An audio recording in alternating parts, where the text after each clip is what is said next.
Es, este, les decía, con lo que nos quedamos y puntualizamos el tema de huevo particularmente, más que en la obtención, pues porque por la cuestión de obtención es sencilla, les dejé los videos y pues el impacto directamente sobre la calidad, pues no es tal, ¿no? Entonces básicamente nos enfocamos en el aporte nutrimental. Nos enfocamos también en las propiedades tecnológicas. Recuerden la parte de el espumado, el emulsificado, por ejemplo, la coagulación de la proteína y pues también algunas propiedades de esto sobre los alimentos, las ventajas tecnológicas del huevo y pues también la parte microbiológica, ¿no? Recuerden la relevancia de microorganismos como salmonela, como los coliformes y el empleo que de el lavado y las bajas temperaturas pues no erradican totalmente la carga microbiana, únicamente lo que hacen es reducirla parcialmente o quizás disminuir el metabolismo, como el caso del enfriado o el congelado. Sin embargo, platicábamos también acerca de los tratamientos térmicos, como la pasteurización, sobre todo aplicado a lo que son el huevo líquido, estos productos o subproductos, como son las claras, por ejemplo. Recuerden que la pasteurización sí tiene efecto directo sobre el crecimiento microbiano, reduce el crecimiento microbiano. Y recuerden que, digamos, si tenemos, o hasta ese momento habíamos revisado una temperatura estándar de la pasteurización, pues vendría siendo a 60 grados 30 minutos, la que se aplica, por ejemplo, para la leche. Sin embargo, vemos que para el huevo es una temperatura más, un tiempo más corto. ¿Y por qué? Pues principalmente por el efecto de la coagulación de las proteínas. Bueno, de alguna manera se fueron como que los tópicos generales que abordamos, los que me interesaría que tengamos en cuenta.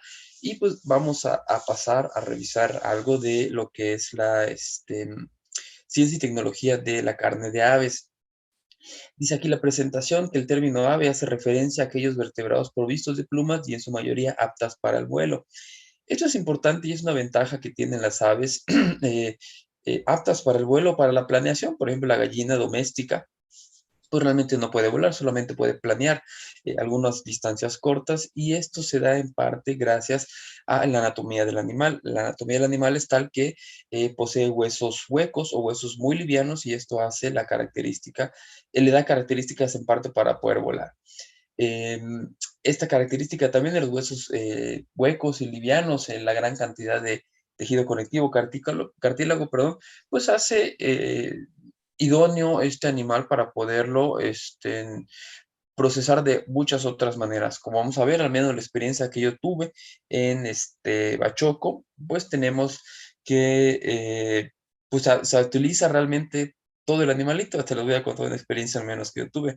A ver si no me corrige Juan. Yo fue lo que vi, pero pues a ver si no, no sé. ¿No tiene otro comentario, Juan? En los últimos años de la industria, dice aquí que la carne debe haber representado cerca del 30% del consumo de carne a nivel mundial.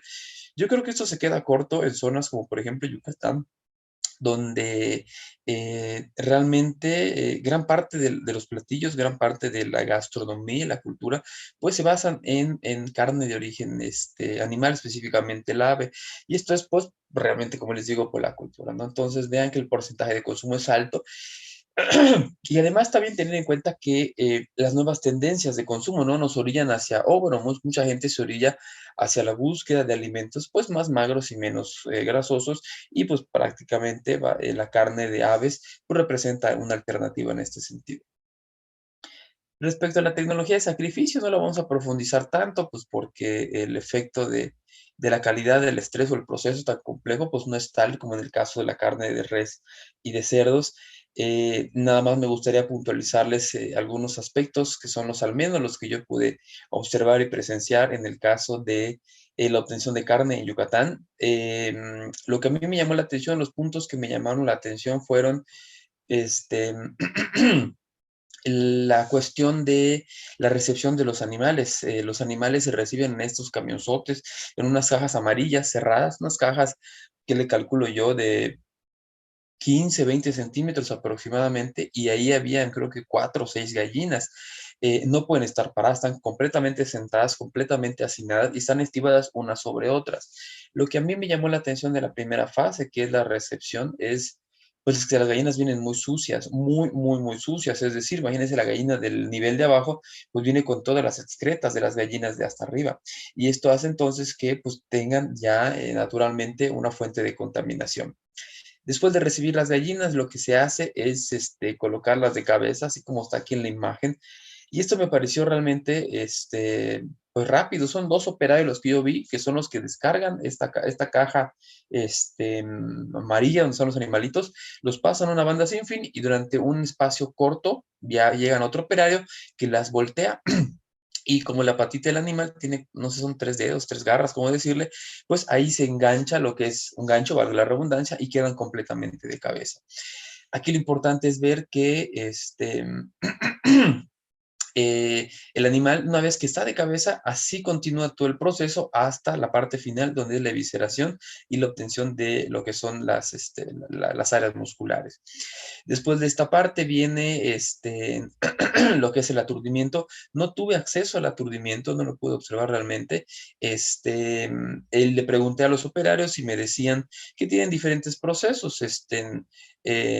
Según la normativa mexicana, como van a ver, como hemos visto, que aplica también para aves, pues puede ser aturdimiento por choque eléctrico, puede ser por CO2, y una vez, ¿alguien habló? Perdón. No, creo que no. Pero entonces, una vez que el animal está de cabeza y está completamente aturdido, viene la parte del sacrificio y el desangrado. Esa parte sí la pude observar. No observé animales que se encontraban en movimiento, como en el caso de los vacunos que yo les comentaba. Entonces, el animal de cabeza completamente aturdido, lo que hace es pasar por unos canales muy delgaditos, muy, muy delgaditos, donde solamente pasa el cuerpo del animal. En ese canal hay unas rodajas con filos que van girando, y esta rodaja lo que hacen es cortar el cuello del animal y se desangran automáticamente. Como el volumen de sangre del animal es pequeño, es menor, y y el corte realmente es muy limpio y el espacio es muy pequeño, pues se garantiza, yo al menos lo que vi es que sí los animales están completamente aturdidos y sacrificados y completamente desangrados. Pasan en la parte de sangrado, similar a lo que son en los vacunos, donde se recupera esta cantidad de sangre, y después viene lo que es el escaldado y el desplume. En el escaldado únicamente se remojan en agua caliente, se retiran de ahí y les digo, el animal nunca deja de estar descolgado. Y lo que me pareció curioso también es el desplume. El desplume viene con unos dedos de hule. Lo que hacen los dedos es golpear la piel del animal y de verdad, sorprendentemente, en ese periodo corto de tiempo, breve momento, lo que se hace es eliminar las plumas, únicamente con los dedos de piel. No puede ser de otra manera para mantener lo que es la calidad de la carne, y de manera manual pues llevaría mucho tiempo. Ya después pues viene lo que es la evisceración, lo que es la preparación, lo que es el retiro de las vísceras y todos los órganos que son utilizados y no utilizados, y ya el animal, y van separados por diferentes fases. Algo que me llama la atención, así como ven aquí el operario colocando el animal de cabeza, es que todo el proceso, todo el área de producción, estamos con los animales colgados. A diferencia de los vacunos, que es un animal más grande y es un periodo de tiempo un poquito más largo entre animal y animal, pues no hay riesgo de, pues, goteo, digamos, yo diría goteo, porque al menos lo que me tocó ver es que si bien te dan un traje desechable, una cofia o un cubrebocas, pues todo el techo está goteando, y durante todo el trayecto de producción, los operarios tienen toda la ropa con gotitas de sangre o gotitas de residuos o excretas de los animales. Entonces, eso me pareció algo un poco complejo, inadecuado, porque pues todo el área está completamente en goteo, porque es tan rápido el proceso, les digo, el desangrado es tan fácil que es uno tras uno, y ves el techo completamente lleno de animalitos colgados. Entonces, después de esto, ya la última fase es lo que es la recuperación de los órganos, las vísceras, la evisceración, y también, ya que el animal está desprovisto de las vísceras, lo que se hace es el animal así de cabeza, llega a una parte final donde ya está una parte completamente más limpia, son mesas de trabajo, son bandas sin fin. Entonces, un operario recibe el animalito y lo coloca de cabeza. Una vez de cabeza, lo coloca en un asta, una varilla como de acero inoxidable. Ahí se asienta el animal y, sorprendente, de verdad, en cuestión de segundos, son segundos porque el animal sigue moviéndose, el operario elimina las patas, las alas y lo que son las pechugas y la piel. Realmente sorprendente, es un proceso muy, muy rápido, son cuchillitos cortos. Claro, esto aplica para los animales que van a ser despiezados, y para los que van a ser tratados de manera entera, pues se envían para otro lado. Entonces les decía, me llamó la atención este operario que una vez que tiene el animal completamente ya desprovisto de piel, de cabeza y está completamente limpio, lo coloca de cabeza y lo va separando automáticamente. En este momento algo me llamó la atención. Una vez que ya el animal no tiene patas, no tiene alas, no tiene pechugas, pues únicamente quedan los guacalitos, lo que son esta parte que es la cavidad torácica. Y como les decía al principio, principalmente la característica son huesos delgados y una alta cantidad de cartílagos. El operario agarra y va separando en cubetas de plástico diferente las alas, las pechugas, las patitas y demás. Y los guacales los recuperan en otro guacal de plástico. Hay un operario que se encarga, son varios, ¿no? De llevar las diferentes piezas a las diferentes áreas de producción. Y al menos lo que me tocó observar es que los guacalitos los llevaban a un área de procesamiento. Esta área de procesamiento era un molino enorme, un molino dentado, y ahí colocaban los guacales. Yo le pregunté al operario que estaba manejando el molino y le dije, oiga, ¿para qué sirve ese molino? Y el operario me dijo, es para elaborar las carnes de hamburguesas. Entonces me llamó la atención que estos guacalitos que son hueso, cartílago, viejo, no tienen nada de músculo, pues se han utilizado realmente para la hamburguesa. Y yo le pregunté, oiga, y no eliminan lo que son los huesos, las taras de hueso, y me dijo el operario, es que adentro del molino hay un filtro. Claro que no, no hay filtro porque realmente es un molino total, o sea, es un molino rústico, nuevo, pero rústico. Solamente son dientes que van moliendo, astas que van moliendo y se recupera al final la masa de carne ya completamente troceada. Insisto, no digo que no tiene carne, sí tiene carne, pero una parte muy importante de esas hamburguesas que yo consumí y desde eso dejé de consumirlas es carne, son huesos y cartílagos, principalmente de los guacalitos. Entonces, yo quiero pensar, esto fue ya hace unos años, una maestría que fue 2018 aproximadamente. Quisiera pensar que pues con las últimas regulaciones de la COFEPRIS, de la Profeco, que ustedes habrán visto, cada mes saca la Profeco sus evaluaciones, pues habrán mejorado esto, ¿no? Porque se han ubicado diferentes tipos de carnes en las diferentes carnes de hamburguesas. Entonces, al menos lo que me tocó observar fue eso. El proceso es muy limpio, muy cuidado, siguiendo normas, procesos, etcétera, pero pues nada más esta cuestión me llamó la atención. Vi los diferentes procesos de obtención, no los vamos a profundizar, solamente me gustaría comentarles que desde eso pues soy consumidor habitual de estas pechugas marinadas a la leña, por ejemplo, unas bolsitas que vienen como de 500 gramos, muy buenas, que yo las hago con cualquier verdura, un poco de arroz, y ya tiene un almuerzo completamente listo. Lo que me llama la atención es que aún después de estar congeladas, descongeladas en el refri, cocidas, las dejas unos ratos en la sartén, no se deshidratan. Haz, por ejemplo, una pechuga a la plancha, remojada, haces tu marinado, limón, sal, pimienta, ajo, yo también la hago a veces así de natural, pero una vez, si te pasa tantito la cocción en la sartén, queda seca y queda con una textura pues no tan adecuada. Y lo que me llama la atención es que estas pechugas no pierden esta jugosidad. ¿Cuál es la razón de esto? Pues el nivel de procesamiento. Son unas tolvas gigantes, ¿saben cómo siempre les pongo referencia? Como estos botezotes del cemento, de los camiones de cemento, pero más pequeñito. Está girando, girando, y ahí van echando las pechugas. Eso me tocó ver que echan las pechugas y bolsas del marinado, bolsas de todo. Entonces, la cuestión es que la carne está en completamente constante físico, golpeteo físico, y esto hace entonces que las fibras musculares parcialmente se fragmenten, no al grado de que puedan ser visibles, sino este golpeteo y esta agitación fragmenta parcialmente las fibras musculares y la salmuera o el líquido de marinado entra y penetra totalmente en la carne. Además, piensa en el tiempo que pasa empacado en punto de venta, y entonces esto hace una penetración total de lo que es el jugo de marinado. Les digo, la que más me gusta es a la leña, están muy buenas y al menos Bachoco tiene este sistema de producción. Yo me acuerdo que fui, creo que fue como para septiembre, octubre, y me tocó ver también que Bachoco estaba implementando. Esos no los he visto, porque me lo decía uno de los gerentes de las áreas, que las utilizan sobre todo para zonas de bajos recursos, que son gallinas, o sea, la misma gallina que utilizan para estos procesos de pechuga, para trocear, para asar, las marinan con el marinado y el ahumado de Navidad, del pavo navideños. Y entonces tienes una gallina en vez de un pavo, pero con el mismo sabor y el mismo procesamiento del pavo navideño, y obviamente el costo es muchísimo menor. Y son pequeñitos, también curiosos porque son pollos pequeñitos, pero marinados, y pues son para familias pequeñas o pues para quien no tiene el acceso económico a un pavo de gran cantidad. son los dos productos que, bueno, los tres, pues las hamburguesas, los filetes marinados y estos pollitos marinados pequeños para horneo que me llamaron la atención y son los únicos que pude ver porque realmente el proceso de producción de Bachoco es muy grande. Tienen un sistema de obtención de sus productos muy, muy complejo y todo para las alitas, por ejemplo, para las pechuga con hueso, sin hueso, o sea, realmente es grande esta cantidad de producción de sus productos. Entonces, como les decía, de manera general, no profundizamos tanto porque el proceso es sencillo, no impacta tanto lo que es debido a la pequeña cantidad de músculo en comparación a una res, debido a la rapidez del desangrado, pues no hay tantos puntos complejos de calidad como revisamos en el caso de los vacunos, que hasta pueden estar completamente inconscientes en la fase del aturdimiento. Solo sí, algo sí que me llamó la atención es cuando el animal pues sigue, les digo, pasando y sigue goteando a través de todo el área. Esta imagen se las pongo únicamente para contextualizar la presentación, la imagen que viene más adelante, y es realmente toda la fase del proceso, el tubo digestivo de lo que son las aves. Y les pongo siempre esta imagen para poderles, pues que ustedes puedan observar todos los órganos que tiene el animal y que normalmente consumimos.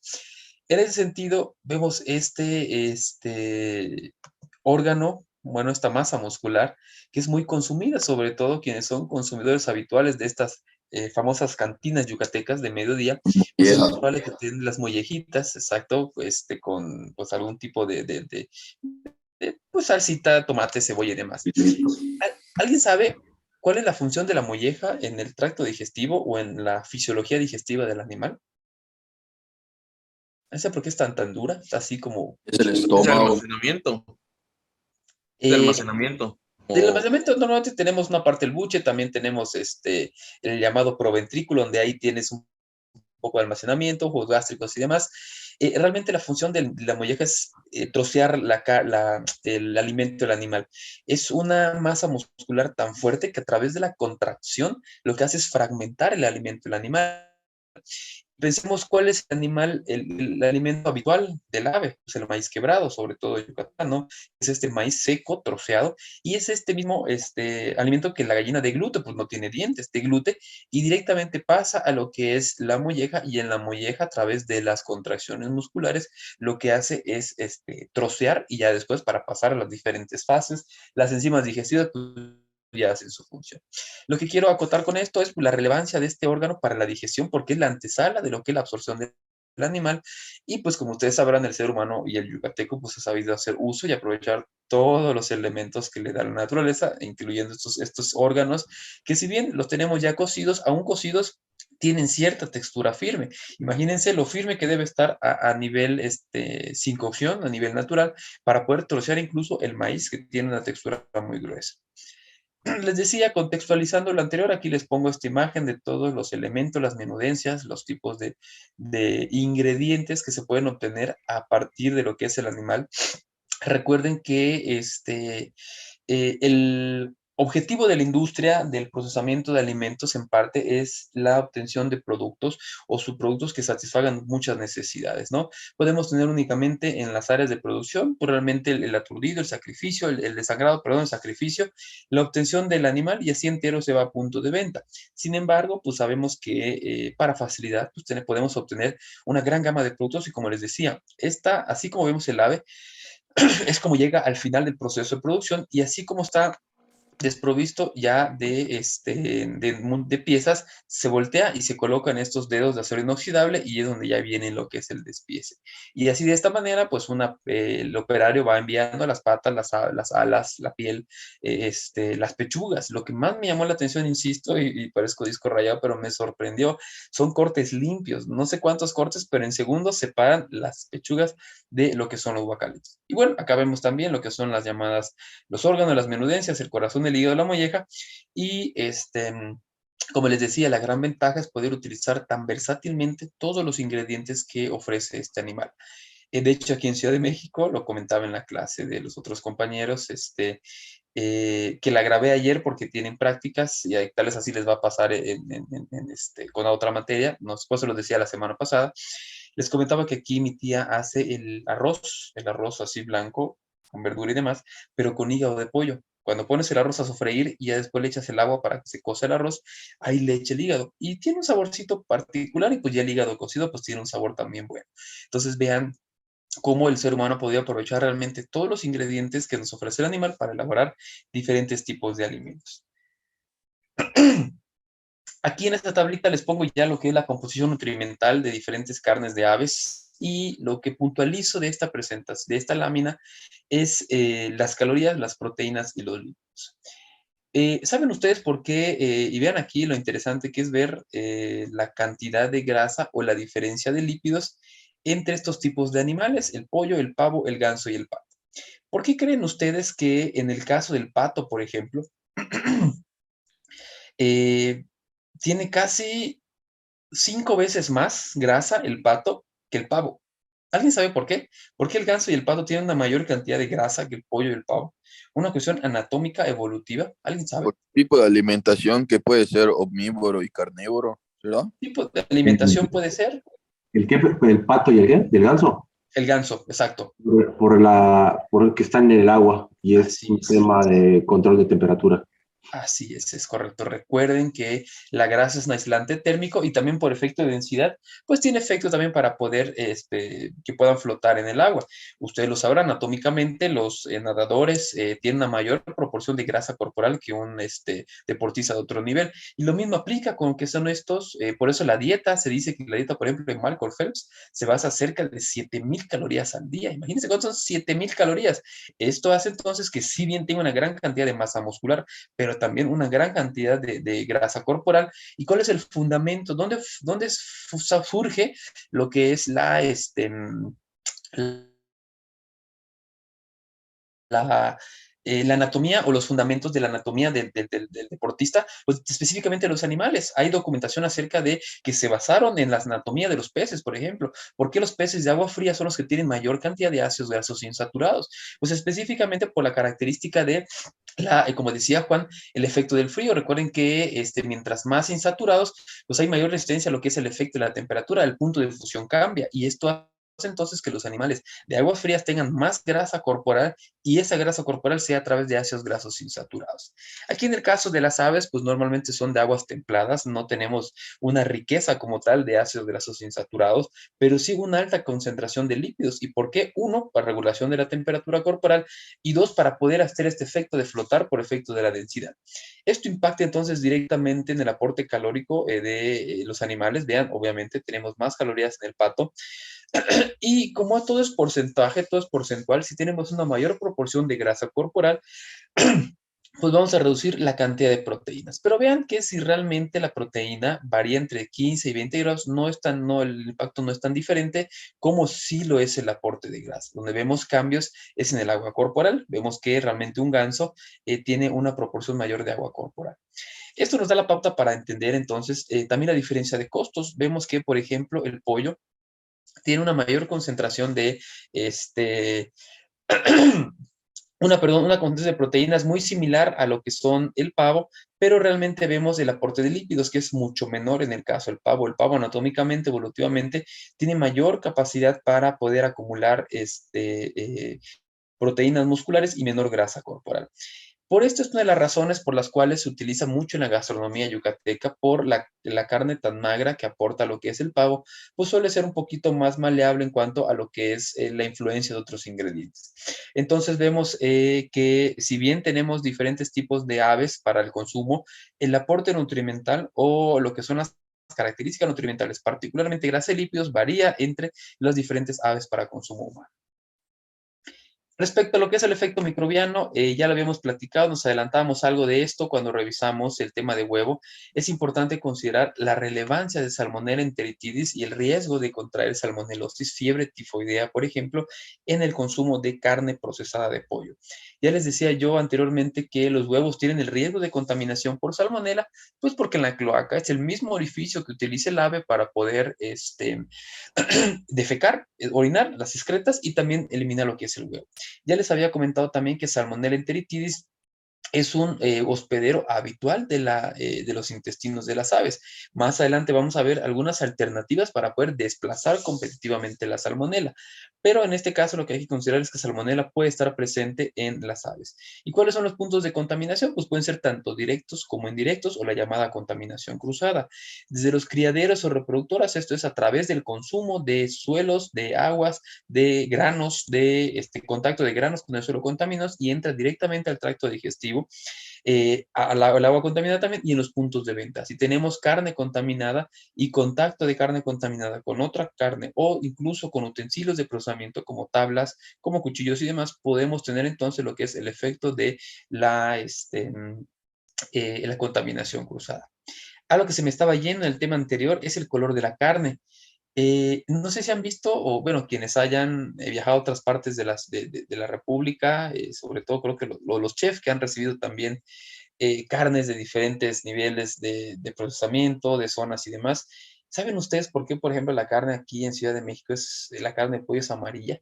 Y ahí, por ejemplo, el bachoco está blanca, blanca, blanca, pálida, que hasta incluso la gente dice, no me gusta la carne del sureste porque no tiene sabor, no, está pálida.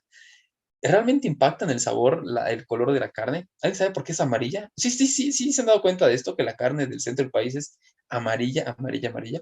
Y yo lo veo porque Sí, cuando me voy en las mañanas, Se creo que alimentan más con maíz que con alimento, ¿no? una parte es precisamente eso, exactamente la dieta que recibe el animal. Una parte importante de la dieta del animal aquí en la zona del centro del país es esta flor de cempasúchil. ¿Alguien sabe cuál es la flor de cempasúchil? La de los muertos, la flor famosa de la película de Coco y esas florecitas, botoncitos amarillos. Amarilla. Exacto, entonces aquí en el centro del país se utiliza mucho como complemento del animal, además del maíz, y este cempasúchil se caracteriza por estos pigmentos, estos betacarotenos que son pigmentos amarillos. Entonces, cuando el animal se alimenta toda su vida con este alimento a base de esta flor, pues obtiene una coloración característica. Y me llama la atención, les digo, porque uno se acostumbra a ver la carne pues, de pollo magra, blanca, y aquí en que voy al camión todas las mañanas, a las 7, 8 de la mañana, veo una pollería muy limpia, por cierto, es un puestito, pero muy limpia, y la carne es realmente amarilla, hasta la grasa del animal tiene estas coloraciones, pero es únicamente fijación de color de estos pigmentos vegetales, como son los carotenos. Ok, bueno, y realmente no impacta, en el sabor no impacta, es lo mismo, pero pues la gente luego tiende a tener estas ideas, ¿no? Aquí les pongo esta tablita, me pareció muy interesante, muy oportuna. ¿Cuáles son los diferentes pues, micronimos de interés por cada área de lo que son los animales? Y me llama la atención y les quiero hacer el hincapié en lo que son la piel y las plumas, la relevancia de los microorganismos psicrótrofos, que son aquellos microorganismos que se encuentran habituados normalmente a temperatura ambiente, pero que han podido migrar hacia temperaturas bajas para poder crecer, por ejemplo, a zonas de refrigeración. Vean en el caso de la piel diferentes niveles diferentes microorganismos, los que ya hemos comentado, Salmonella enteritidis, Clostridium botulinum. ¿Se acuerdan qué particularidad tiene Clostridium botulinum? ¿Dónde, en qué alimento lo encontramos este microorganismo? ¿Y qué característica particular tiene sobre el área de conservación de alimentos? ¿Alguien se acuerda? Es el llamado estándar de oro en conservación de alimentos. Clostridium botulinum se dice que es el microorganismo pues, que posee mayor resistencia a tratamientos térmicos, tratamientos de modificación de atmósferas, porque su hábitat y sus condiciones de crecimiento son muy versátiles. Puede crecer en condiciones tanto de microaerofilia por poca concentración de oxígeno o alta concentración de oxígeno. Y además es una bacteria termoresistente. Es importante porque se dice en la industria de alimentos, sobre todo en procesos de enlatado, donde hay aplicación de calor, que si tú consigues erradicar Clostridium botulinum, no vas a tener crecimiento de nada más. Y esto te garantiza que tu proceso es completamente inocuo. Por eso se le reconoce como el estándar de oro en conservación de alimentos. Tú lo erradicas y no va a crecer ningún otro tipo de microorganismo. Las hormonas son muy reconocidas por su capacidad para utilizar proteínas como fuente de carbono y por eso las carnes suelen ser un vehículo excelente para el crecimiento de pseudomonas. En el caso de las plumas, también lo que es la piel, tenemos el crecimiento de microorganismos psicrótrofos que son parecidos a estos que les acabo de comentar. Y algo importante, Campylobacter jejuni en los intestinos.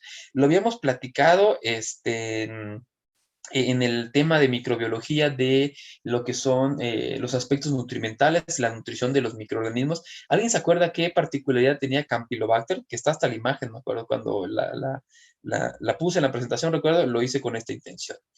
Campylobacter tiene la capacidad para utilizar azufre y otros elementos de los suelos como fuentes de carbono, fuente energética. Esto le da la capacidad para poder crecer en aguas contaminadas, en lodos, en lodazales.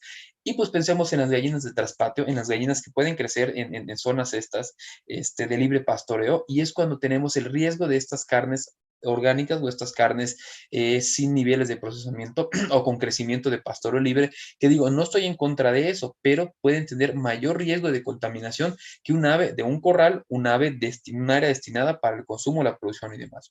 Entonces, Campylobacter jejuni es muy importante porque es uno de los microorganismos patógenos más graves para lo que son las llamadas enfermedades transmitidas por los alimentos, e insisto, la característica es que crece en charcos, en suelos, en lodos contaminados, y pues donde pastorea o de donde obtiene los gusanos, por ejemplo, las aves para su consumo, pues directamente de esta zona.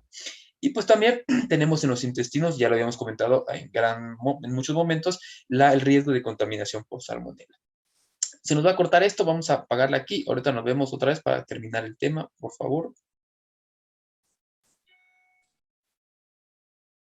Ya habíamos comentado esta parte de los microorganismos. Recuerden la relevancia de Campylobacter, la relevancia de coliform, la relevancia de Clostridium, la relevancia de Salmonelas, que si bien no nos interesa realmente que profundicemos cuál es el aspecto nutrimental de cada uno, vean, conforme vamos avanzando en los diferentes temas, pues vamos abordando los diferentes microorganismos, y es muy fácil que nos quedemos con uno o dos relevantes o las características generales de cada uno de estos.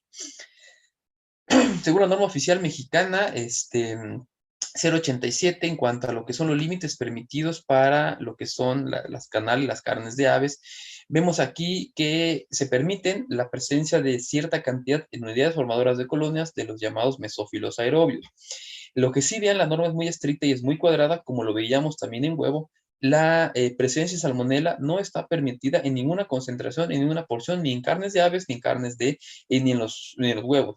Recuerden que la salmonela es este microorganismo patógeno causante de diferentes enfermedades como la fiebre tifoidea o la salmonelosis. Lo importante aquí, y cuando pongo este tipo de gráficos, de tablas y demás, es, pues yo quiero pensar, ¿no? La riqueza del conocimiento. Yo creo que hasta antes de que lleve microbiología o algo de los conceptos que hemos revisado, es un poco complejo esta frase de mesófilos aerobios. Pero a este momento, yo creo que muchos de ustedes, o creo que todos, quiero pensar que todos, podemos rápidamente identificar a qué nos estamos haciendo referencia. Mesófilos aerobios son aquellos microorganismos que crecen a temperatura ambiente y que necesitan del oxígeno para poder subsistir. Con estas dos frases, estos dos conceptos que ya tenemos en cuenta, podemos entender que dentro de los mesófilos aéreos se encuentran la gran cantidad de microorganismos patógenos para el hombre, porque nosotros también de manera estricta somos mesófilos aerobios, mesófilos que hacemos a temperatura ambiente y necesitamos el oxígeno para poder subsistir, para poder utilizarlo como aceptor final de la cadena de electrones. Entonces vean que estos límites permitidos, si bien está comprobado que no generan riesgo para la salud, y que además, teniendo en cuenta que la carne no se consume cruda, sino tiene un nivel de procesamiento térmico, pues se puede permitir esta cantidad. Pero vean que la importancia de los mesófilos, cuando revisen otros temas, otras carnes, es tal que los mesófilos aéreos comparten este hábitat con nosotros, la temperatura y el requerimiento de oxígeno. ¿Cuáles son los tratamientos de conservación o lo que es el almacenamiento o el cuidado general? Pues podemos hablar de dos principalmente, lo que son la aplicación de frío y la aplicación de calor, lo mismo que en los diferentes tipos de carnes y demás. Recuerden, únicamente puntualizo esto con que el frío, sea congelación o sea refrigeración, no erradica microorganismos. Acuérdense que el frío únicamente disminuye la tasa de metabolismo, que lo que hace, resta en lo que es la llamada curva de crecimiento microbiano, paraliza lo que es la curva exponencial y el microorganismo no puede crecer, no puede reproducirse. Ahora bien, la aplicación de calor son los únicos métodos o tratamientos que sí erradican los microorganismos. Además, también existen otros procesos y aplicados sobre todo para lo que es la carne de ave. Por ejemplo, estas pechugas a la leña que me gustan tanto, Tienen otros niveles de procesamiento que si bien no tienen tratamientos térmicos, tienen un tratamiento de concentración de solutos como lo es el marinado, una alta concentración de sal y también tienen el efecto de lo que es ácidos orgánicos como el ácido acético o el vinagre. El marinado también tiene efectos directos sobre el crecimiento de microorganismos, porque al igual que la temperatura, sí erradica microorganismos. Díganme ustedes, teniendo en cuenta lo que ya revisamos en microbiología, los conceptos que ya tienen, em, ¿cuál es, cuál es el fundamento de por qué se mueren los microorganismos o por qué si erradican microorganismos el marinado? ¿Cuáles serían los factores detonantes para erradicar los microorganismos a través del marinado? ¿Cuál creen que sea? El Sal, pH. El pH, muy importante la el pH, sal, de los más importantes, y la sal. Específicamente el pH a través de lo que es el ácido acético. Y decía creo que por ahí Joan, la sal. ¿Qué efecto tiene la sal sobre los microorganismos? ¿Por qué la sal destruye microorganismos? No va a haber ay, tema de porque la base cara, los molaridad. agua, Osmolaridad. no hay agua. Si no hay agua, no Así hay es. crecimiento Es microbiano. correcto. El efecto osmótico, así es. Excelente que tengan esas respuestas. Y es eso, ya en microbiología veían los factores de crecimiento microbiano. Uno de ellos es la presión hidrostática o la presión osmótica, que es la presión dada principalmente por el agua. ¿Qué pasa cuando nosotros incrementamos la cantidad de solutos en una matriz alimentaria, como una salmuera, una mermelada, por ejemplo? ¿Qué pasa? Incrementa la presión osmótica y el agua busca su nivel, como dice el dicho, y hace el efecto de ósmosis de mayor a menor concentración. ¿Qué pasa si colocamos una célula bacteriana dentro de un medio hipertónico, como lo es una salmuera, que tiene las finas hierbas, que tiene sal, que tiene vinagre, etcétera, y demás, y otros elementos? ¿Qué va a pasar? Se va a No colapsar, puede crecer. no va a crecer, exacto, ahí sí se va a erradicar porque la pared celular colapsa por el efecto de la presión osmótica. Entonces, ¿esto por qué? Porque afuera del microorganismo, porcentualmente y por concentración, no es que sea en cantidad, porcentualmente hay más soluto, hay más sal y menos agua. Y dentro del animal hay más agua y menos sales. ¿Qué va a pasar? Que el agua pasa de mayor a menor concentración y el microorganismo ¡pum!, colapsa, se deshidrata y tenemos entonces la restricción del crecimiento y la inactivación de los microorganismos. Y díganme ustedes, ¿por qué el empacado al vacío también es útil para erradicar microorganismos, para matarlos? ¿Por qué creen? Empaque al vacío, ¿qué será eso? Ausencia de oxígeno. Se queda sin oxígeno. Así es. Recordemos que la gran cantidad de microorganismos que pueden contaminar a los pollos, veíamos ya la norma aquí, son los mesófilos aéreos, que son los que tienen hasta límites permitidos. Y estos mesófilos aerobios dependen del oxígeno. ¿Qué pasa en los llamados empaques al vacío? Pues tenemos una eliminación de lo que es el ambiente, del espacio de cabeza, el aire. Y recordemos que el aire se forma justamente del 21% de ¿Qué? este oxígeno. Y Yo lo que desde hace afuera. entonces es realmente erradicar el oxígeno y esto evita el crecimiento. Gamboa, tu micrófono. Ya se lo apagué. Y, y entonces recuerden que el oxígeno es importante porque es el aceptor final de electrones de la cadena de transporte de electrones y consecuentemente de la síntesis de ATP. No hay oxígeno, no hay crecimiento de microorganismos. Lo vamos a ver, espero que podamos compartir también la materia de tecnologías de la conservación de alimentos y ahí profundizamos específicamente los fundamentos de esto.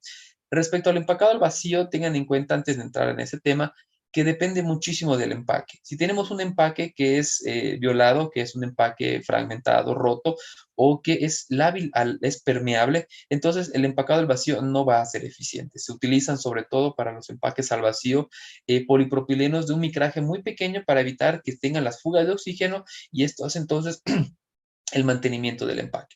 Y hay diferentes tipos de empaques, también hay lo que es el vacío, hay las atmósferas modificadas. Las atmósferas modificadas únicamente tienen un cambio de concentración de los gases y esto hace entonces la erradicación de los microorganismos porque no pueden crecer, no hay oxígeno para el crecimiento. También ya les platicaba de los métodos químicos, como es la utilización del ácido acético, muy importante para los procesos de salmuera y también para los procesos de conservación. Y una vez que ya tenemos el canal del animal, entendamos el canal como esta parte desprovista de piel, desprovista de elementos no comestibles y que puede ser fraccionado a la mitad o en cuartos si tenemos los diferentes canales. Los canales suelen ser también tratados en algunos casos con esos ácidos orgánicos. Al menos en la empresa que yo les comentaba que tuve la oportunidad de observar, no tenemos, no tiene, perdón, estos métodos químicos que lo que es aplicar, pues el vinagre, ácidos orgánicos, ácido cítrico, ácido láctico a la carne canal para incrementar lo que es el tiempo de vida. Una vez que el animal ya está desprovisto de estas piezas, va directamente a las cámaras de prerrefrigeración y después a la ultracongelación y después a la congelación habitual, los menos 18 grados centígrados. Sin embargo, pues tenemos, según las referencias oficiales, que hay diferentes tipos de métodos químicos y físicos para garantizar lo que es la sanitización y también incrementar lo que es el tiempo de vida. Cuando escuchemos ácidos orgánicos en el área de alimentos o de producción de alimentos, tengamos en cuenta que es principalmente ácido acético, ácido cítrico o incluso el ácido láctico, que si bien sí tiene la capacidad para generar impacto en el aspecto sensorial, como puede ser sabores u olores característicos, son ácidos completamente inocuos y pueden ser consumidos. Y también los métodos físicos que pueden ser tratamientos con vapor de agua, escaldados, y esto hace entonces que tengamos una erradicación de la flora, la microbiota en lo que es alrededor de lo que es el animal. Cuando mantenemos las carnes a refrigeración, tenemos riesgos de contaminación, riesgos de crecimiento microbiano, ya se los decía. ¿Por qué? Porque no erradicamos los microorganismos. Tenemos ahí entonces únicamente una reducción de la tasa del metabolismo. ¿De qué depende que en el punto de refrigeración el animal pueda contaminarse? Pues la temperatura de almacenamiento. Y a su vez la temperatura depende también de las dimensiones y la capacidad y la saturación de la cámara de refrigeración. Les digo, esto es un poquito de los temas que revisamos también en el tema de conservación, pero tengan en cuenta que mientras más saturada esté la cámara de refrigeración, más superficie necesitamos para refrigerar. Digamos, tenemos frutas, verduras, carnes, toppers, ollas, y es más superficie de contacto y esto hace entonces que la temperatura pueda subir. Obviamente las bacterias ciclótrofas, esto son las bacterias que se han habituado al crecimiento en bajas temperaturas. El pH, sobre todo, entendiendo que la carne es estéril. La carne y el canal, acuérdense, y el músculo. Acuérdense que el músculo es cuando el animal está vivo. La carne es cuando el animal ya está muerto, pero es lo mismo, es la masa muscular. El pH es neutro, es un pH neutro y gran cantidad de los microorganismos que afectan al ser humano también son neutrófilos, es decir, crecen a pHs neutros y esto hace entonces que pueda ser una buena fuente de contaminación. Y pues el tipo de empaque, ya lo decíamos, ¿no? La llamada contaminación cruzada a través del contacto de carne con carne contaminada, pero si tenemos un empaque correctamente hermético garantizado, pues tenemos la garantía que no va a haber riesgo de contaminación. Ya se los decía también, la temperatura óptima de congelación para todos los tipos de alimentos según Maestro, el y si un departamento. decís, Sí, ¿qué pasó? Ok, la temperatura de proceda congelación. ahorita que termine. Ok, Le iba a la preguntar temperatura. sobre algo. Adelante, adelante. ¿Qué pasó? Bueno, la temperatura de congelación óptima para lo que son las carnes y todos los alimentos, según el Departamento de Agricultura, son los menos 18 grados centígrados. Es la temperatura de congelación habitual. Acuérdense que cuando tenemos los llamados sistemas de prerefrigeración o la ultracongelación, como en el caso de los huevos, se da hasta menos 30 o menos 40 grados centígrados. Esto es para hacer o garantizar que la temperatura penetra a través de todo el tejido y tenemos todo el tejido completamente congelado. Una vez que ya la congelación se ha dado a través del proceso de prerefrigeración y ultracongelación, ya tenemos el almacenamiento habitual a menos 18 grados. Y una forma de poder identificar esta temperatura, porque pueden decir, ¿por qué no menos 20? ¿Por qué no menos 25? ¿Por qué menos 18? No un número cerrado. Pues porque esto representa los 0 grados Fahrenheit, los menos 18 grados centígrados, que en la escala o la unidad de medida pues norteamericana aplican principalmente los grados Fahrenheit. Lo que les decía, ya terminando lo que es el tema de las aves, recuerden que un hospedero habitual de los intestinos de los pollos es Salmonella enteritidis. Han habido diferentes estrategias y estas dos son de documentos recientes, donde estuve yo buscando técnicas para erradicar salmonella de lo que son las canales y la carne de las aves, y me encontré con estas dos. Una es la utilización de levaduras como Saccharomyces boulardii, que es completamente inocua para el ser humano, y lo que se hace es digamos, adicionar azúcar o monosacáridos a lo que es la dieta de los aves. Es decir, dentro de lo que los granos, los maíces, se incorpora azúcares, miel incluso, leía que puede ser miel, para que a través de las características del tracto digestivo, por humedad y la alta concentración de azúcares, puedan crecer estas levaduras como Saccharomyces. ¿Y qué característica tiene el crecimiento de levaduras? Que por competitividad lo que van a hacer es desplazar a la salmonela. Yo les decía que la salmonela tiene la capacidad para adherirse a los intestinos y quedarse ahí. Entonces, al tener los intestinos, la superficie colonizada con levaduras, ¿qué va a pasar? Salmonela no puede adherirse y consecuentemente va a poder ser excretada. Acuérdense cuál es la característica de las levaduras. Les tengo aquí una imagen. Acuérdense que las levaduras comparten anatomía con los hongos, si bien vienen bueno, derivan del mismo ancestro común, pues se han caracterizado como dos microorganismos diferentes.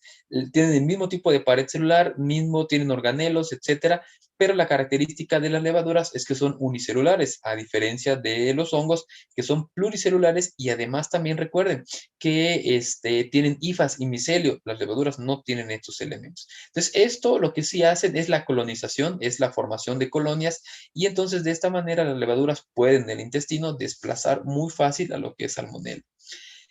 Además, también otro método que revisaba yo y que me pareció curioso porque aplica, digo, a los seres humanos que nos recomiendan comer probióticos, ¿no? Pues para la salud intestinal y demás.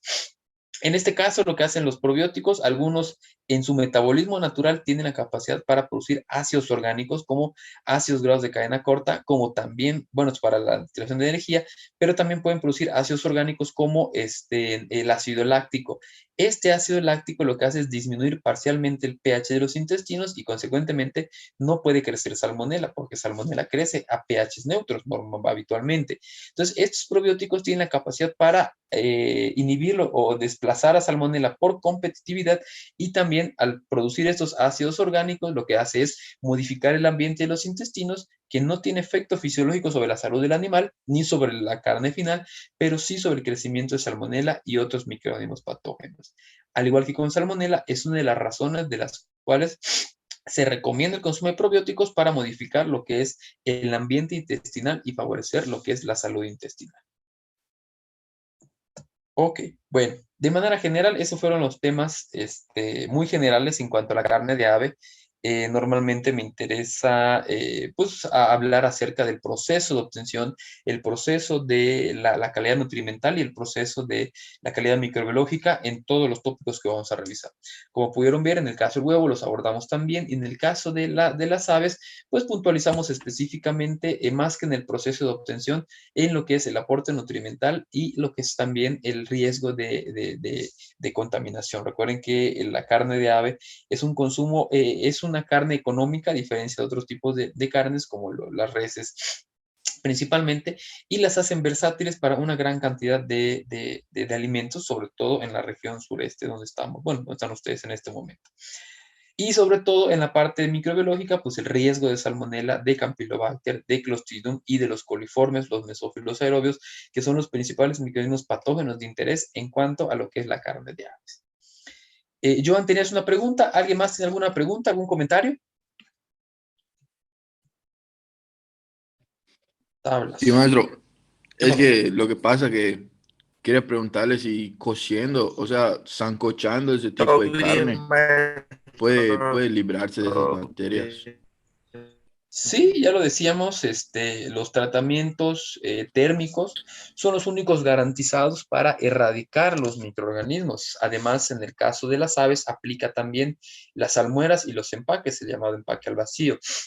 Entonces, si nosotros pudiéramos Y categorizar, una vez, sí, perdón, y una vez así, es que está lento el internet, una vez que ya lo cuezas, ya la carne puede ser comestible. puede ser comestible siempre y cuando no tengas otro riesgo de contaminación. Pon tú que la coces, te sirves tu plato de caldo de pavo y demás, pero después lo pones a temperatura ambiente. O, por ejemplo, no sé si han escuchado pues a mí mi abuelita me lo decía, ¿no? Se los decía, creo que igual en microbiología. Cuando ya herviste el frijol, ¿no? Ya comimos todos el frijol con puerco de lunes. Queda el frijol con un poquito de carne. Lo ponen a hervir a las 8 o 9 de la noche, que ya cenamos todos. No te atrevas a tocar el frijol porque ya lo herví, y si lo agarras, te toca esperar a que se vuelva a hervir. Y tú decías, ¿por qué? Si está caliente, no, no pasa nada, me lo voy a comer. ¿Cuál es aquí el riesgo? La contaminación cruzada. ¿Qué hacía mi abuelita? Ya esterilizó los frijoles. Si tú agarras el cucharón que agarraste ¿cómo se llama esta cosa? El escurridor o del cajón está contaminado, lo metes en los frijoles, ya volviste a contaminar esos frijoles. Entonces, si bien los métodos térmicos tienen esta garantía de erradicar los microorganismos, cualquier efecto de contaminación cruzada puede botar todo este efecto logrado con el tratamiento térmico. Anel, levantaste la mano, ¿qué onda? Sí, o sea, para comentar nada más la importancia de que Gracias. cuando vayamos a comer, chequemos que la carne de pollo esté completamente cocida, porque muchas veces ha pasado, no, seguramente a todos nosotros, ¿verdad? Bueno, a mí, que cortas el pollo que te comiste en algún restaurante y lo ves rojo. Entonces, esto es algo importante de checar. Yo he devuelto muchos platos precisamente porque no está cocido en el centro, ¿no? Y eso es muy peligroso.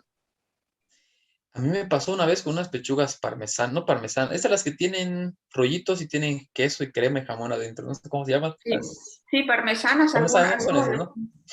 Bueno, una vez me pasó en un restaurante y como dice Anel, es cierto, tú cortas Cordon Bleu.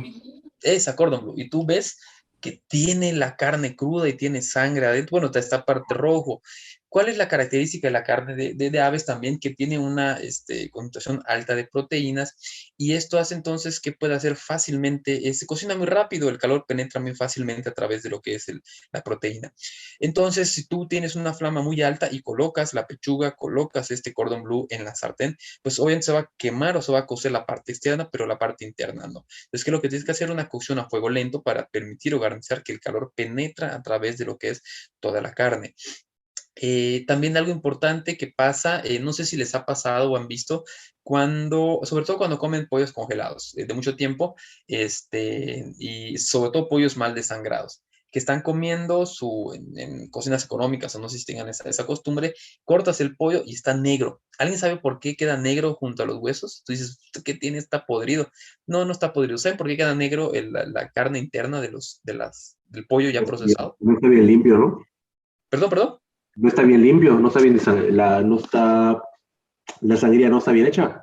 Así es correcto. ¿Qué pasa? Que en la cercanía de los huesos, sobre todo los huesos largos, tiende a acumularse mayor concentración de sangre.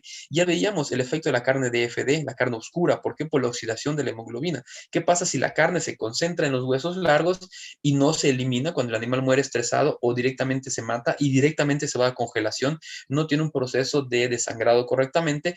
La sangre se concentra, la hemoglobina se oxida, y una vez que tú coces el animal y lo abres, pues tienes ese uso negro alrededor de lo que es el hueso.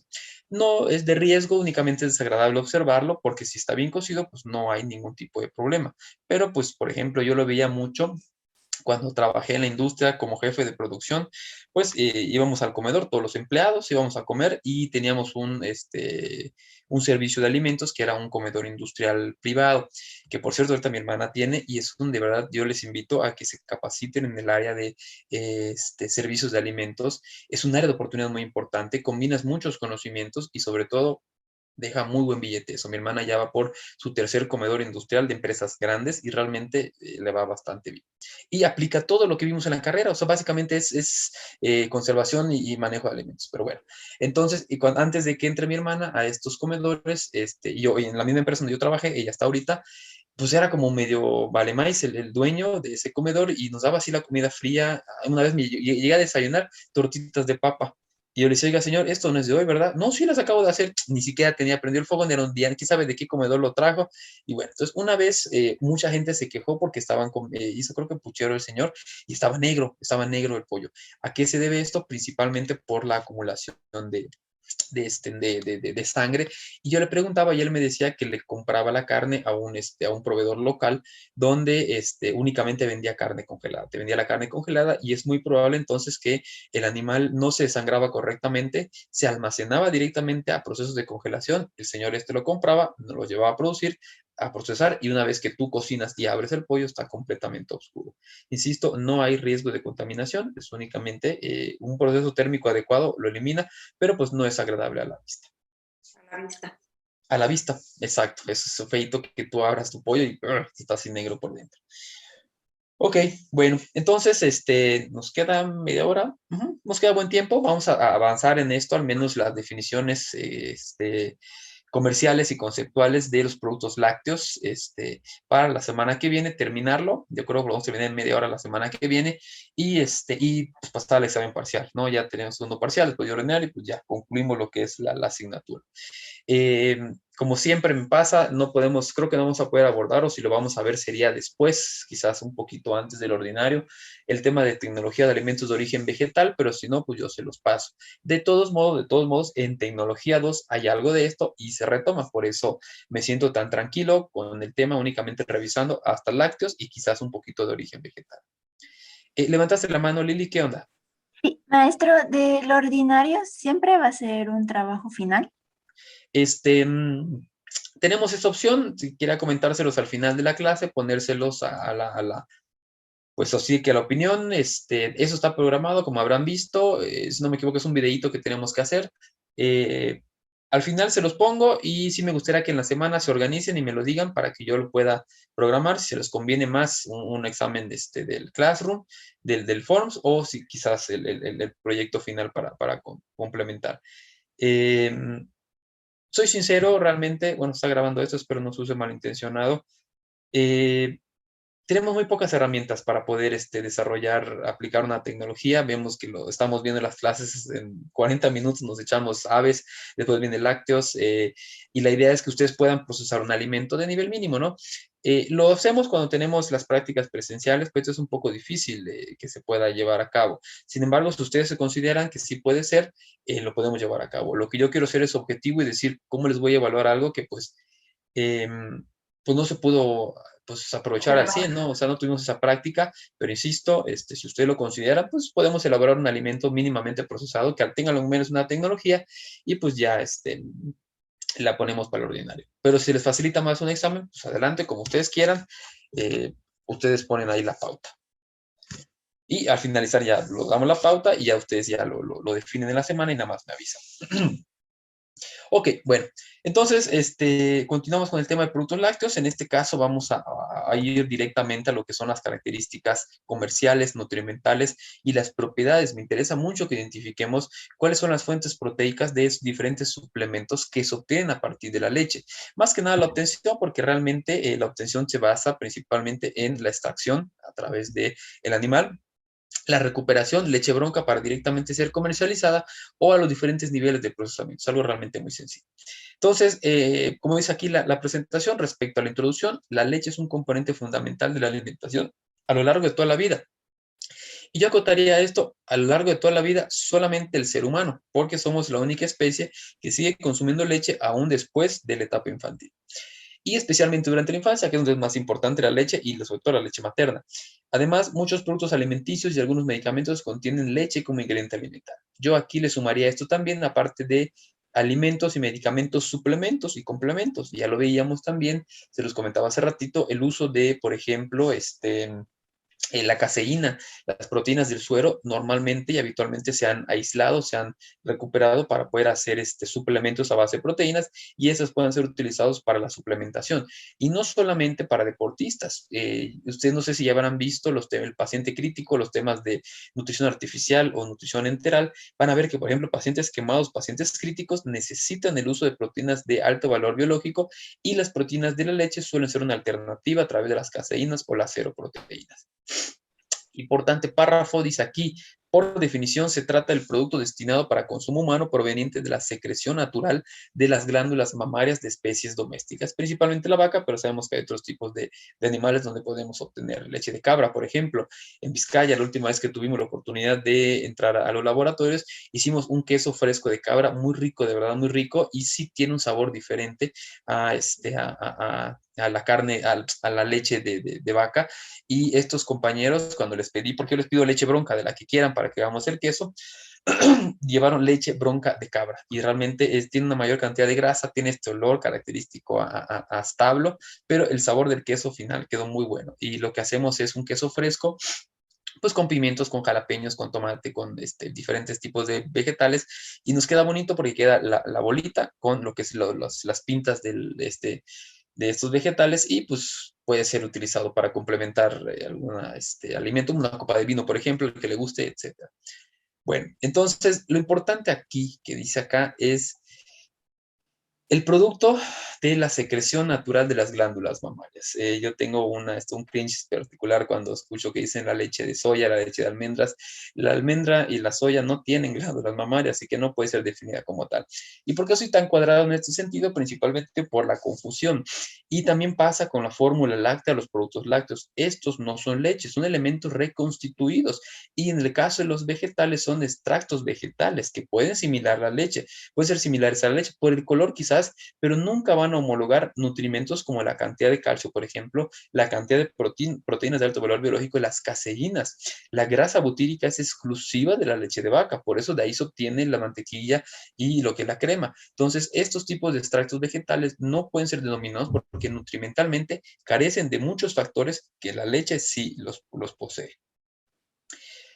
La norma oficial mexicana que rige lo que son las directrices de las leches son dos, esta la 155 y lo que es también la 243. Les comento rápidamente, hay una de sus compañeras que se animó a hacer tesis, me pidió dirigir su tesis y estamos haciendo precisamente esto, la evaluación de la calidad de las leches. Si bien la Profeco ya ha lanzado algunas evaluaciones al respecto, lo que vamos a hacer con su compañera es evaluar principalmente los indicadores de adulteración, por ejemplo, la cantidad de agua, por ejemplo, la cantidad de cloruros, la cantidad de grasa butírica, la cantidad de caseínas que pueden estar diluidas. Normalmente la Profeco se va a la parte nutrimental, pero nosotros queremos identificar alteraciones o incluso adulteraciones, que es muy importante en las leches. Y lo que vamos a hacer es un muestreo de leches a nivel Mérida para poder identificar cuál es la calidad de las leches comercializadas. La intención siempre cuando se hace ciencia, se hace investigación, es generar información para el público en general, dejar una derrama de beneficio. Y lo que queremos hacer al finalizar esta tesis es una infografía con la información de las leches y que se difunda a través de redes como lo hace la misma Profeco, para que pues digamos el consumidor tenga a la mano esta información. Entonces su compañera está revisando puntualmente lo que es la norma oficial mexicana 155 y esta 243, que son las que rigen al menos en la normativa mexicana lo que es la regulación de la calidad de la leche. Y las definiciones. Entonces, específicamente la 155 habla de las diferentes clasificaciones para la leche, únicamente para leche, no para productos lácteos. Tenemos entonces que por el tipo de grasa, y ahí tenemos entonces la entera semidescremada, la parcialmente descremada, la light, que es la descremada, entre otras, por proceso primario, que son estas formas de tratamiento o pretratamientos, como puede ser la rehidratación, reconstitución o lo que es la leche deslactosada, y el proceso secundario, que ya es entonces enfocado principalmente al método de conservación o a la incorporación de elementos de sabor o de textura, como puede ser en el caso de la leche la leche evaporada y la leche está condensada. Y finalmente, pues ya tenemos el último nivel de procesamiento, que es ya la incorporación únicamente de sabores, como la leche de chocolate, la leche de fresa, etc. ¿Cuáles son las denominaciones comerciales? La norma oficial mexicana, la 155, es muy específica en cuanto a las denominaciones comerciales. Y es importante entender, porque creo que hasta este momento ustedes no creo, pero algunos de los pacientes o sus familiares o demás tienden a confundir. Te preguntan, ¿cuál leche puedo tomar? ¿Puedo tomar la leche deslactosada o la leche descremada? ¿Saben ustedes cuál es la diferencia entre una u otras? ¿Es diferente la leche deslactosada de la leche descremada? La leche descremada tiene menor aporte de grasa y la deslactosada no contiene lactosa, o sea, ya rompe la parte de glucosa con galactosa. Es correcto, así es. A lo que voy con esto, y gracias por la respuesta, muy acertada, es que no son mutuamente excluyentes. Es decir, una leche deslactosada puede ser descremada, puede ser entera, puede ser semidescremada. Esto es entonces que el fenómeno de deslactosado no es mutuamente excluyente de los procesos de desgrasado, o incluso puede ser semidescremada deslactosada y ultrapasteurizada. Entonces, normalmente hay muchas confusiones en estos conceptos y es importante que los tengan claros para cuando capaciten o brinden orientación, sepan los consumidores que no es diferente una leche deslactosada de descremada. Pueden ser iguales, puede ser la misma leche. ¿Cuál es el procesamiento? El nutrimento donde nos vamos a enfocar. Entonces, como dice aquí, la leche pasteurizada y la ultrapasteurizada son aquellas que son sometidos a estos tratamientos térmicos de conservación de alimentos. Por proceso estándar, la pasteurización, que es el mismo que aplicamos en la universidad cuando hacemos las prácticas, es a 60 grados durante 30 minutos. Veíamos, por ejemplo, en el caso del huevo, que son 60 grados aproximadamente durante 4 minutos. ¿Cuál es la gran característica de la leche que le da estos tiempos prolongados de pasteurización? En el caso de la pasteurización, no ultrapasteurización, es la gran cantidad de agua, a diferencia del huevo, que pues tenemos una gran cantidad de proteína y si tenemos más de 10 minutos, pues vamos a coagular la proteína. Entonces, por definición, la pasteurización o la ultrapasteurización es la aplicación de estos procesos térmicos de tratamientos hacia la leche. La leche microfiltrada, esto es importante porque la microfiltración se aplica normalmente para los procesos de sanitización o eliminación de microorganismos. La microfiltración se aplica en parte para microbiología y vamos a ver más adelante también en parte para lo que es la concentración o eliminación de lactosa. La microfiltración lo que hace es pasar la leche literalmente a través de filtros y sí puede pasar la grasa, sí puede pasar la proteína, puede pasar los azúcares, disacáridos, monosacáridos. Lo que no puede pasar a través de estos microfiltros son las bacterias y los microorganismos. Entonces, ¿qué pasa con la leche microfiltrada? Lo que se hace es retener o a través del filtro se quedan atrapados lo que son los microorganismos y pasan los demás nutrimentos, agua, grasa, proteínas y carbohidratos. Entonces, la leche microfiltrada normalmente se utiliza para consumo de pacientes graves o para consumo de niños. ¿Por qué? Porque es una leche completamente estéril. Algo importante también es que la leche se reconoce por ser fuente de lactobacilos en pequeña concentración, sobre todo la leche bronca es la que contiene más. O los llamados búlgaros, los búlgaros que te venden para hacer yogur, están naturalmente presentes en la leche bronca. En la ultrapasteurización se conservan una parte significativa de lactobacilos benéficos para el hombre. ¿Esto qué pasa?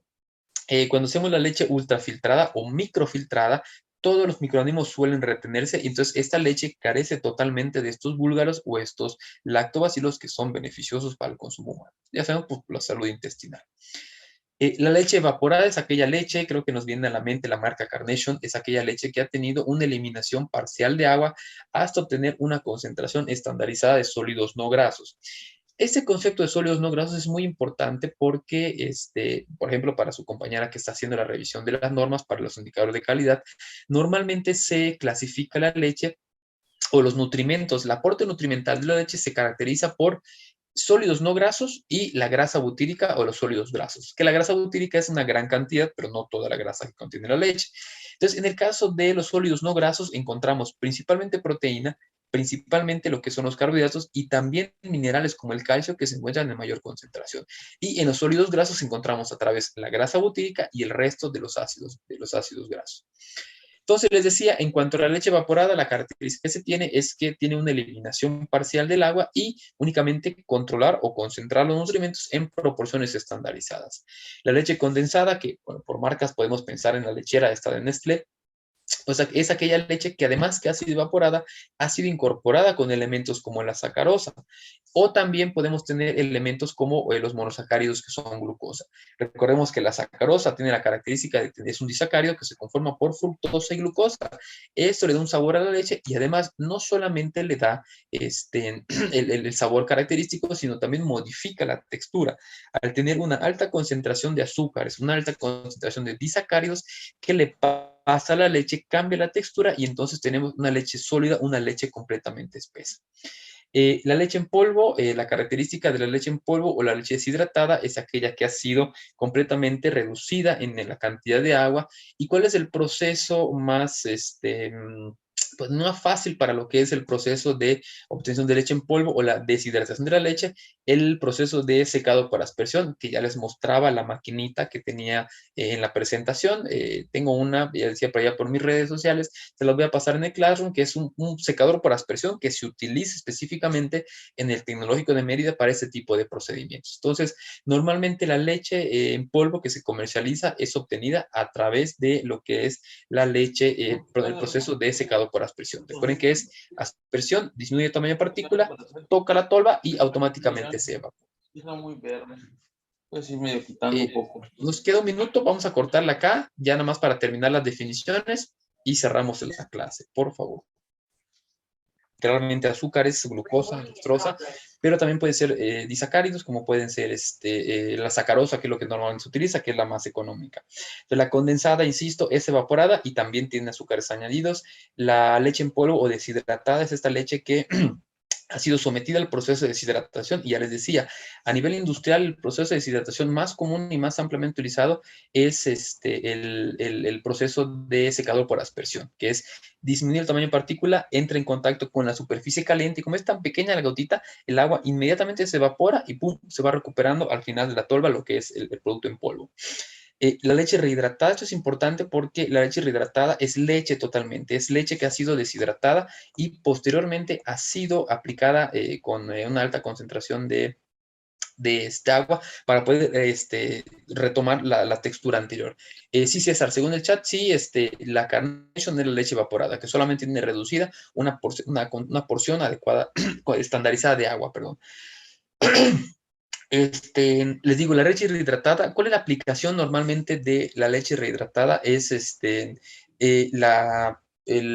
transporte en zonas de acceso ilimitado, o con zonas donde no hay la oportunidad de tener de refrigeración o métodos de conservación.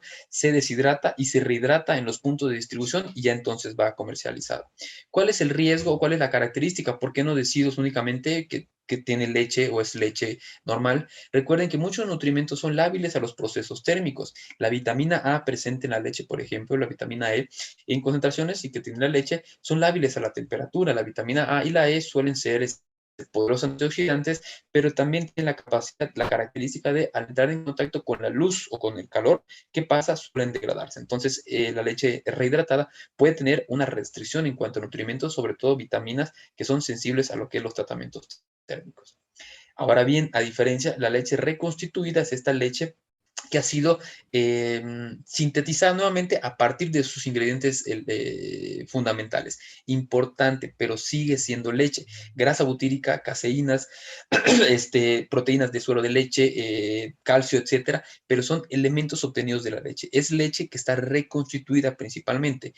Aquí en este punto puntualizo, a la redundancia, la denominación de las fórmulas lácteas. Recuerden que las fórmulas lácteas no son leche.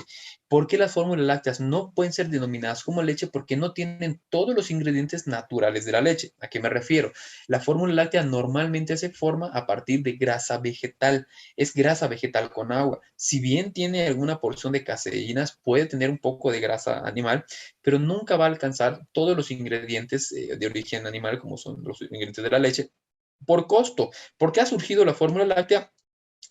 Para tener una alternativa más económica y que genere mayor derrama económica. ¿Por qué? Porque es más barata producirla. La grasa que tiene la leche, la fortileche, por ejemplo, la nutrileche, y estas leches es grasa vegetal, es manteca vegetal. Cuando estamos hablando de leche, tenemos grasa butírica, que es exclusiva de los alimentos de origen animal, de la leche, por ejemplo. Entonces, insisto, la reconstituida es la leche que está, a la redundancia, reconstituida, pero a partir de elementos que son naturalmente de la leche. Y la fórmula láctea está reconstituida, pero de ingredientes que no son ingredientes naturalmente de la leche, como principalmente la grasa vegetal. Respecto a la leche deslactosada, es aquella, lo decíamos hace un ratito, es aquella que no tiene lactosa. Recuerden que la lactosa es disacárido conformado por glucosa y galactosa en enlace beta 1,4. Este enlace beta 1,4 es lo que le da la característica de ser resistente hacia algunas personas, porque si no tenemos la lactasa, que es la enzima que digiere la lactosa, pues no se confundan con eso, pues entonces tenemos los problemas de distensión abdominal, diarreas y demás. ¿Por qué nos da distensión abdominal? Porque la lactosa llega intacta, este disacárido llega intacto al intestino grueso, y ahí las bacterias del colon, que lo que hacen, utilizan la lactosa como fuente de carbono. Consecuentemente, ¿qué pasa? Formación de CO2, gases, porque la bacteria lo produce, ácido láctico, viene la distensión, viene el malestar, vienen las diarreas, viene lo que es el malestar característico de la intolerancia a la lactosa. ¿Pero a qué se debe? Insisto, porque como seres humanos no tenemos la lactasa. como en el borde del cepillo, acuérdense, y si esto pasa, entonces no hay digestión de la lactosa. Algo importante, un segundo, Antonello, te doy la palabra. Algo importante es que la lactasa es completamente inducible. ¿Qué quiere decir? Si ustedes tienen ¿cómo se llama?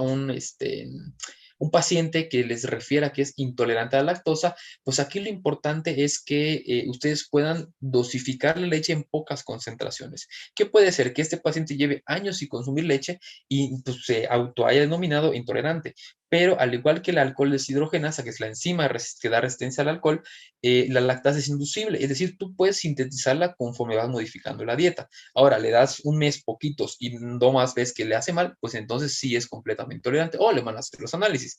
Pero muchas personas únicamente por una situación, pues ya erradicaron completamente la lactosa de la leche. Y si esto lo haces por muchos años, tu cuerpo pues deja de producir totalmente la lactasa, perdón. Andy, levantaste la mano, ¿qué onda? Sí, tenía una duda con respecto a la leche evaporada y condensada. Es decir, o sea, las leches sabemos que pues están, una de sus características principales pues es la grasa, ¿no? La Ajá. grasa de origen animal. Entonces, entiendo por lo que estoy leyendo que la evaporada no contiene tanta grasa de origen animal, ¿o cómo? Sí, por eso también la ven un poquito más ligera. O sea, la principal característica de la leche evaporada es que se elimine el agua. Pero para mantener la textura, y si ustedes ven la leche evaporada es un poquito más aguada, como dice aquí la definición, se alcanza una cantidad estandarizada de grasa butírica, es decir, se puede erradicar, dice aquí estandarizado, no, se puede erradicar parcialmente la cantidad de grasa, pero el principal objetivo de la leche evaporada es la eliminación de agua. Que secundariamente algunas marcas como la Carnation pueden reducir la cantidad de grasa butírica para estandarizarla o no. Esto no es obligación.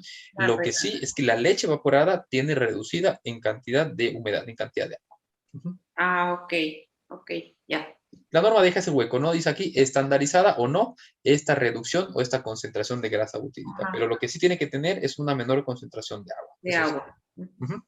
Ya, ok, Y la condensada está reducida en agua y aparte adicionada con azúcares. ya.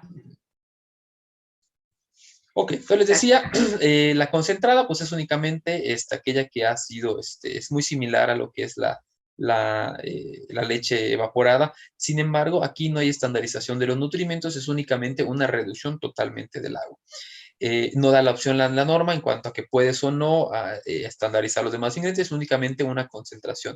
Y la saborizada, pues es aquella que tiene, ya lo sabemos, adicionada elementos de sabor, como puede ser la chocolatada, puede ser la de fresa, por ejemplo, y normalmente estas leches lo que tienen es adición de jarabes.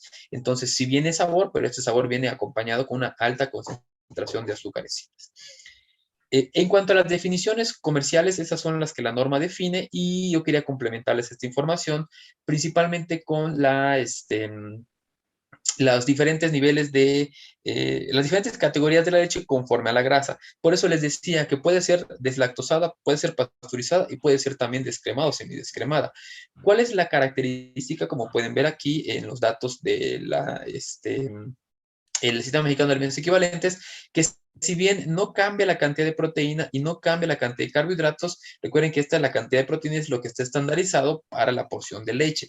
Vean que lo que sí cambia es la cantidad de energía y sobre todo la grasa. Es muy fácil identificar cuando ustedes les hablen acerca de cuáles son las características de la leche entera, semidescremada o descremada, que es viene siendo la light.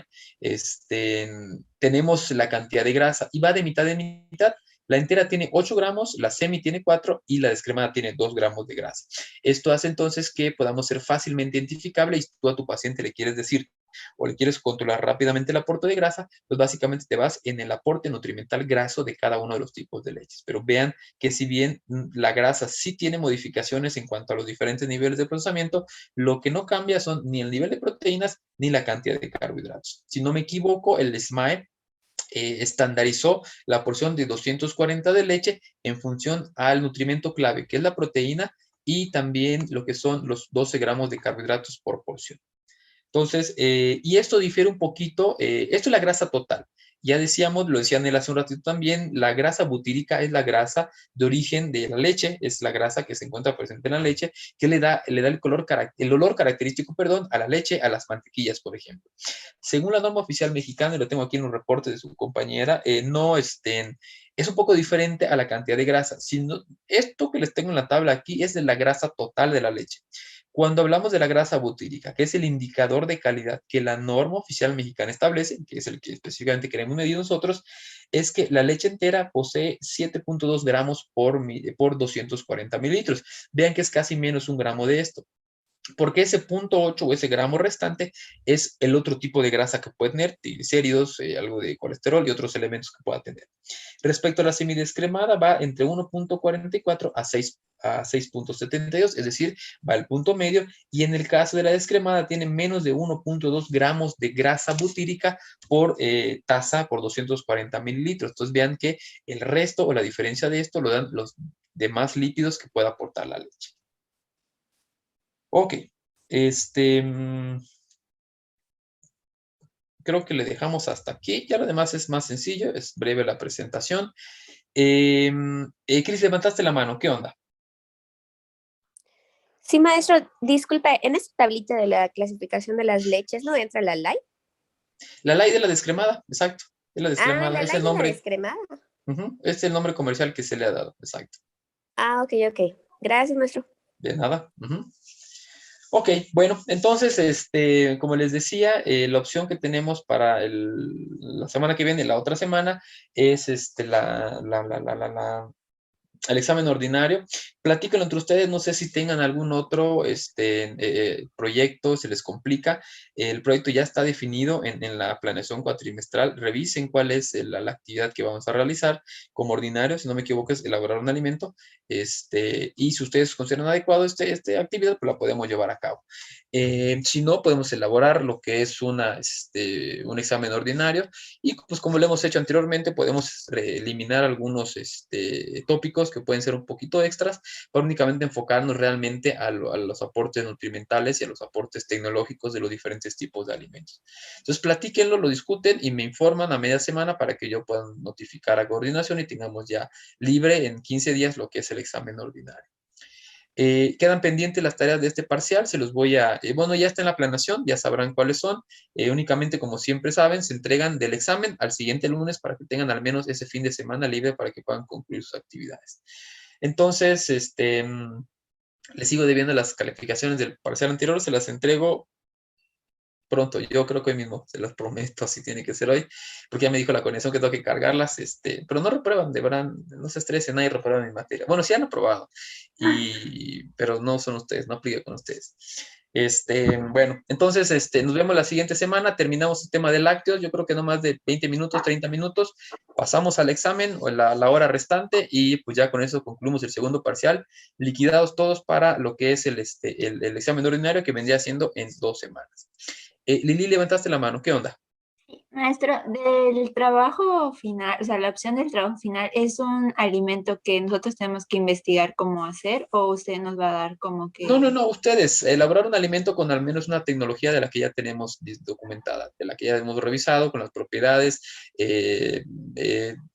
Bueno, la planeación está ahí, revísenla con más calma, pero realmente elaborar un alimento y hacer un videito. Si no me equivoco, esa fue la actividad que les puse. Dejen, la reviso rapidito para salir de las dudas. A ver, y es por equipos, si no me equivoco. Es que soy de esos psicos que tienen carpeta tras carpeta tras carpeta tras carpeta y es muy tedioso eso. Si no lo veo así, siento que no está organizado en mi computadora. A ver, ahorita les digo. ¿O alguien lo tiene a mano? ¿Alguien tiene abierta la planeación? Ahí está.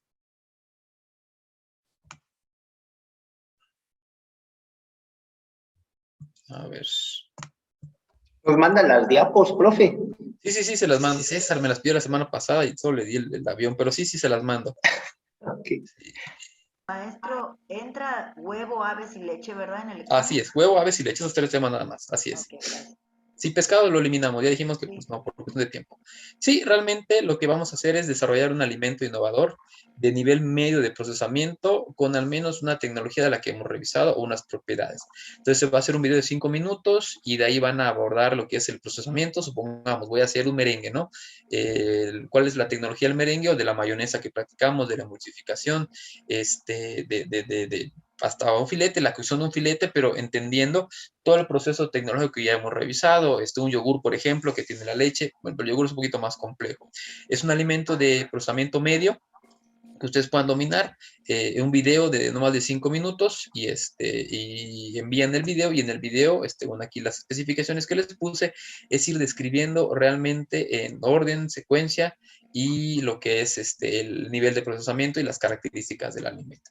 Entonces les digo, es por equipos, si se les complica, o si consideran que pues con lo que revisamos rápido, acorreteados, pues es un poco difícil concluir ese proyecto, pues con toda confianza me lo dicen y yo entiendo eso, porque pues ya vieron, vimos huevo en, ¿qué es? 50 minutos, 45 hoy, y lo que pasó la semana pasada, leche lo vamos a ver en 1 hora aproximadamente, es un poco complicado, sobre todo cuando no tenemos las prácticas a nivel presencial. Entonces, discútanlo entre ustedes, platíquenlo y ya me notifican más tarde a media semana para que yo igual pueda prever el cambio en cuanto al orden que habíamos previsto para el examen. Y les digo, siguiente sábado terminamos leche ordinario, el ordinario, y ya estaríamos listos. No, perdón, parcial, perdón, y la siguiente semana ya vemos el ordinario. Bueno, entonces organícense, chequenlo entre ustedes, escriban su WhatsApp y ya me van notificando para que vayamos haciendo los cambios pertinentes. Sin más, entonces, nos vemos, buen fin de semana, nos vemos el siguiente sábado con lácteos y terminamos el parcial. Ya, listo. Bueno, nos vemos entonces, buen fin de semana a todos, a todas. Igualmente, Gracias, profe. maestro. Igualmente. Bye, bye. Profe, Nos vemos. vemos.